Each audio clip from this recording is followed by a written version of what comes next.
Thank you, Mr. Mansour, for the introduction, and welcome, ladies and gentlemen, to my presentation. I'm quite glad that Mr. Haack's already touched a lot of issues from the more operational and maintenance perspective, what needs to be considered here in the Gulf region. And my presentation is focusing more on the capabilities of modern systems, which can assist in the operation and maintenance of such a network. And maybe you will see as well in the presentation that there are some technical solutions which can provide a very good support to the operators for the operation of the line. So just to give a small overview about the projects we are currently implementing in Saudi Arabia, the North-South Railway project. Thales is providing the signaling and telecommunications systems for the North-South Railway. It's a network of 2,400 kilometers. In the first phase, concentrating on freight traffic, and in the second phase as well, including passenger traffic between Riyadh and the Jordanian border. So this project is currently under implementation, and the commissioning of the system for the freight traffic already started. If we look on NSR a little bit more in detail, so what the NSR projects delivers is, in our opinion, very modern signaling and telecommunications system for the operation of a freight, but later on as well on a passenger line. So, for example, we implement an ERTMS system combined with the latest telecommunication systems available. So we have, for example, a modern SDH network as a backbone consisting of several systems like STM16, 4, and 1, and for the communication with the trains and for the communication between the systems, we use as well the GSMR, which is under implementation. Related to the long distances, our focus was, and this was also included in the tender already, that we should try to minimize the equipment along the line. This goes in the direction of minimizing the effort later on for the maintenance. The control is considered to be done in one central location. It will be in Riyadh finally. And all the systems of these 2,400 kilometers then can be operated from this central place. And last but not least, the safety has to be guaranteed. And the safety is guaranteed via the SIL4 systems like an interlocking and a radio block center. So there's no doubt about this. Safety is the main important thing, and we have to realize it definitely. So if we look a little bit on the systems involved, worry because that's only half of the picture currently. Try to switch back.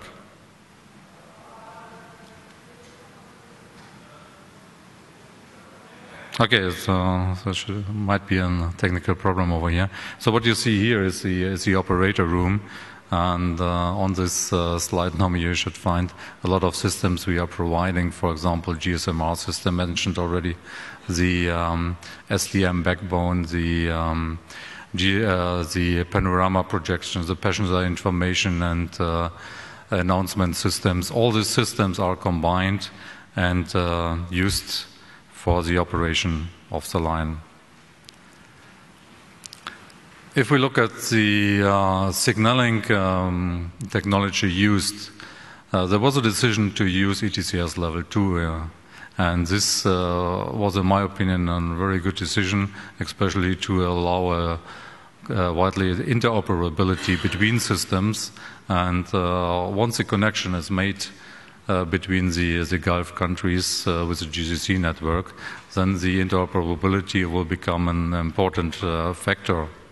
So the automatic train control via ETCS is becoming, in my opinion, definitely now more and more world standard for interoperability, and will support the Gulf region here definitely on this.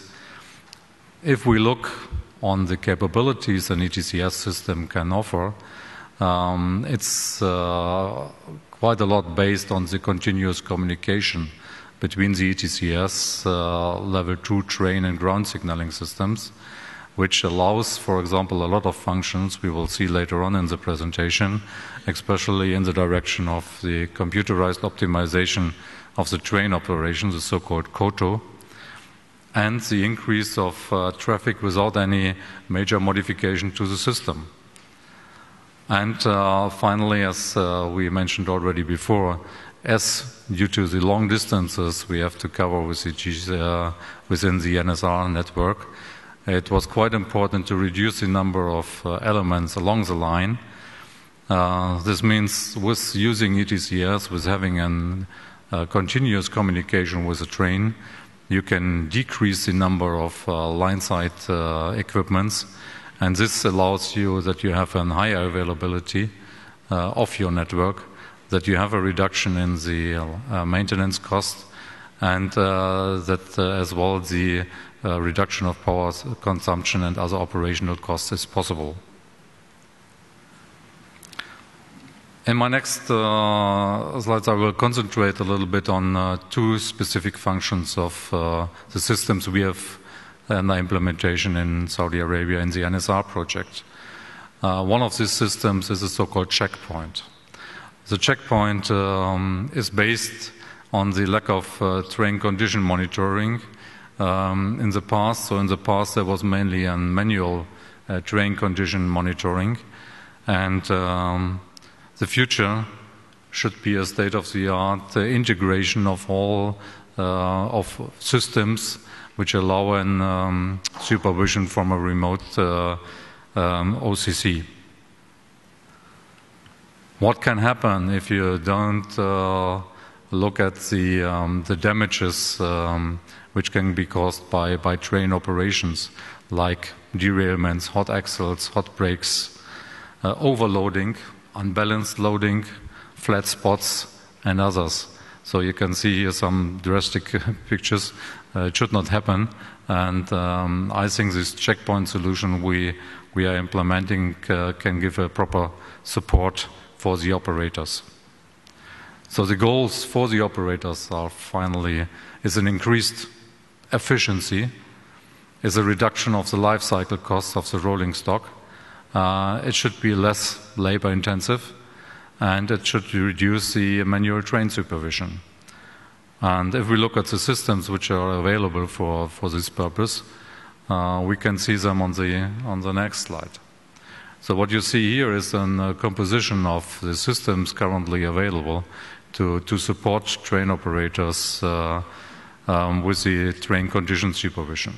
So for example, you can find here dynamic wheel scales, you can find hot box, hot wheel detectors, you can find derailment detection, dragging equipment, you can find tech readers. And the tech readers is a system which is implemented on NSR, which will allow a lot of other functionalities, because you are quite detailed informed about the train. You know exactly the train composition, you know exactly the wagons used on the network, you know the distances the trains have been running. So a lot of information can be derived out of this in automatic systems. Quite important for the operators is that you don't look at the standalone solution. In our opinion, it is very much important that all these checkpoints, and for example in the NSR project we are using 48 of these checkpoint solutions, are integrated, because the integration is the major point to benefit to the whole operation. So because with the connection of all these systems, with the connection of the checkpoints, you can really have continuously the supervision of the trains. If we look a little bit more into the details, I've put it together on this slide some information, where you can benefit from a networked checkpoint solution. So you will have the possibility to have a trend analysis, because you know continuously from checkpoint to checkpoint if the condition of a train, for example, has changed. You know the fault detection before reaching a critical value. So, for example, for hot wheel detection, you get the measurements, you see how it is evolving over the period, and you can decide with a certain threshold at what moment you want to interfere, in which moment you want to take actions on the train supervision. You can optimize your rolling stock in the direction of maintenance intervals, because you know exactly now when the train has been running under which condition. So this is available on a database. This is data you can retrieve from the system, and you can plan all your operation and maintenance properly. So if we look at the advantages then on the integration of the checkpoints into the operation management, you can even offer some more functionalities which are becoming more and more crucial for the operation of a network. So you can do an automatic evaluation. I spoke already about the thresholds. Defining thresholds depending on your local situation. You can define, really customized on your network, what you want to do. You can initiate the automatic stops in case of dangerous damages. So, for example, if you have an hotbox alarm, you can decide and you can plan with your system automatically what should be the reaction of the operator. You can stop, for example, the other trains. This is a quite important safety enhancement, that you can stop the operation on the other lines. If you have 2 lines, you stop the trains approaching on the neighbor tracks.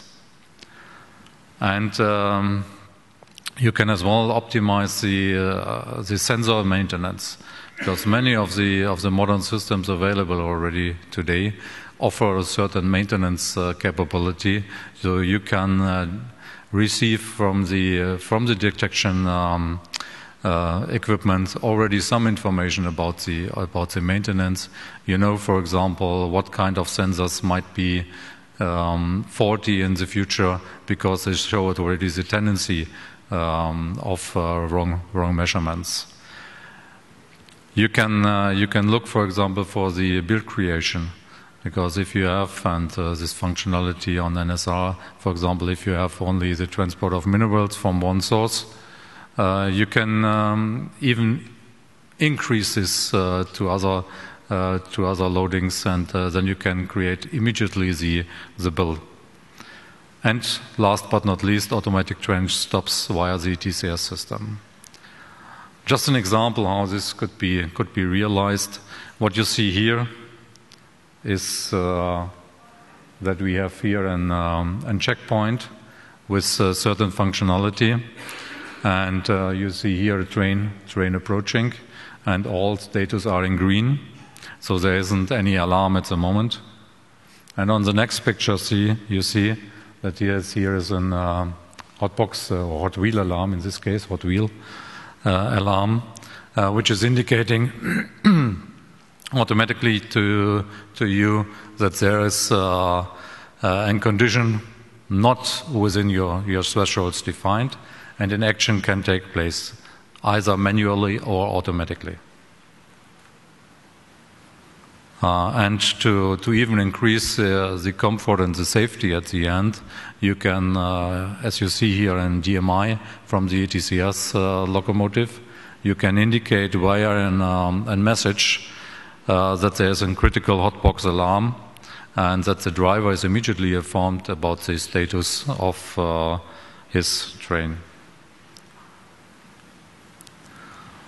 So what will be the advantage at the end? You can see here we have a continuous communication with the train via the ETCS system. So immediately once such a faulty situation is detected, you can decrease the speed, and finally this will result for you in a damage reduction due to the checkpoint introduced. And finally, as well to mention here, checkpoints normally can detect more fault conditions than a trained personnel because they work much more accurate than all a human being can work. Just a few seconds on some COTO functionality because we are running out of time a little bit. The COTO functionality is computerized optimization of train operations, allows you a lot of other functionalities, and if we look only on the headlines here, you can see that you can have a calculation of the driving time, you can schedule your buffer times, you can do an automatic delay reason encoding, you can handle, as we have seen before, the checkpoints and the alarm handling, and you can plan missions more easily with the COTO functionalities. Because what does the COTO integrate? The COTO integrates a lot of interfaces. It integrates interfaces to the annual and daily schedule. It integrates the checkpoint interfaces, and which is quite important for most of the systems, is that you have a possibility to have an integration with the RBC interface, the radio block center interface, and the ETCS. Because this allows functionalities we haven't had before. Like, for example, you can set up possessions temporarily controlled with mobile terminals. So the full safety is guaranteed via these mobile terminals. You can handle the radio holds on long distances. It's quite important that you have the ability to overcome holds of the radio link. That means by problems with your BTSs, for example, and you can do an automatic driver notifications.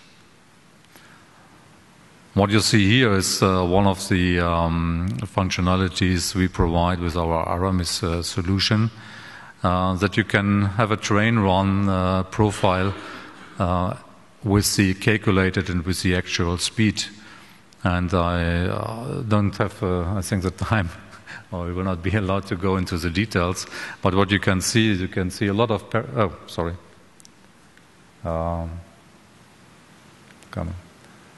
you will see a lot of parameters like the maximum line speed, the maximum train speed, you will have the pulling brake force, you will have the actual train speed and the calculated, and all this can be displayed and will be a very big support for your operators to have an optimized operation of the line. And this note is quite important. All this is based and only possible in this detail because of the RBC position reports you get all time continuously. Last but not least, just to close the picture, with electronic systems, with the latest technology of systems available, as well you have the possibility to create maintenance centers which allow a lot of collection of maintenance data from different systems, and all this can be brought together and finally then optimize the operation of your network. Yeah, let's come to the conclusion, I think, and therefore I was very glad that Mr. Haags presented a lot of these things before. We can support the operation and maintenance of lines with technical solutions we have already today available and which can be implemented easily. It's important that you integrate these systems all together because only the combination of these systems allow you an optimization of the results, and finally then you receive a state-of-the-art system for your operation. if you have more questions, I can invite you to our stand on the exhibition. And I'd like to thank you very much for your attention. Thank you very much.